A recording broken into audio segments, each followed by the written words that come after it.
wild boar menace has affected more than 250 panchayats, almost 54 constituencies in Kerala.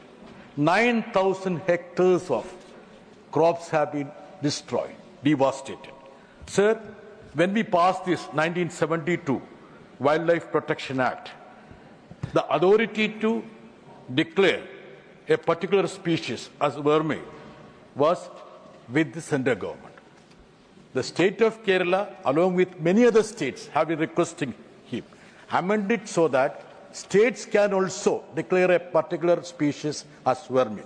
My question to him is that, will he permit the states to declare a particular species vermin because the wild boar menace is completely devastating the agriculture of Kerala?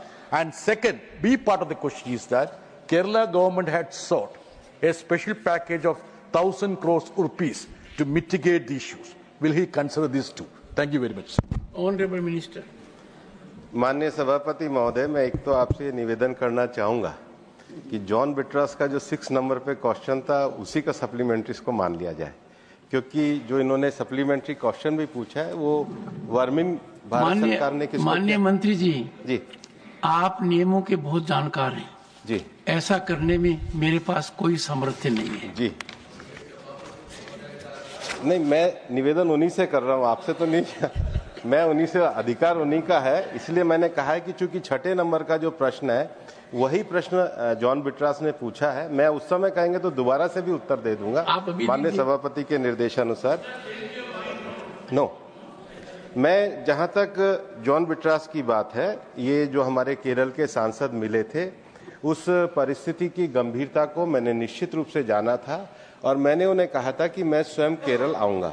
फरवरी 2024 में मैं वायनाड गया भी था और विशेष रूप से आपके आग्रह पर ही वायनाड के मुल्लम तहसील में और पुल्लापल्ली में 2 जगह लगातार मैंने विजिट भी करी थी, क्षेत्र की विजिट भी करी थी।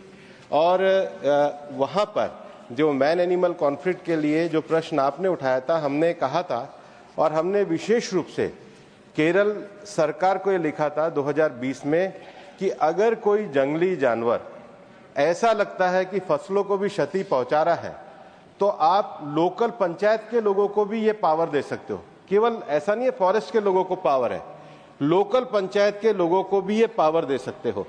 जॉन बिट्रास संजीदा पत्रकार हैं, अखबार पढ़ते होंगे, कम से कम मलयाली अखबार तो जरूर पढ़ते होंगे। ये केरल के एमपी, हाँ, इसीलिए मैं कह रहा हूं कि मलयाली अखबार पढ़ते होंगे। माननीय सभापति, ये पालक्काड डिस्ट्रिक्ट में इसी फरवरी में हमने जो लीगल पावर दी है, उस पावर के अंतर्गत 15 फरवरी का है, ये 35 वाइल्ड बोर मारे गए। उसके बाद ये जो दूसरा है, ये सुधरपुर टाउन पालक्काड में ये मारे गए, ये सारे चित्र हैं। अब जॉन बिट्रास ये चाहे कि हम हर आदमी को किलिंग का अधिकार दे दें, हम मनुष्यों की भी उतनी परवाह करते हैं, हम वन्य जीवों की भी उतनी परवाह करते हैं।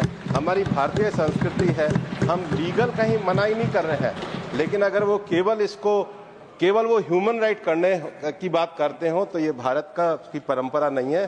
सर्वे भवन्तु सुखिनः का अर्थ सभी को सुरक्षित रखना है। जहां तक नुकसान करने वाले लोगों की बात है, ये चित्र इस बात को दर्शाते हैं कि पूरे अधिकारों का प्रयोग भारत सरकार के निर्देश पे केरल में लोकल म्युनिसिपैलिटी द्वारा भी किया जा रहा है।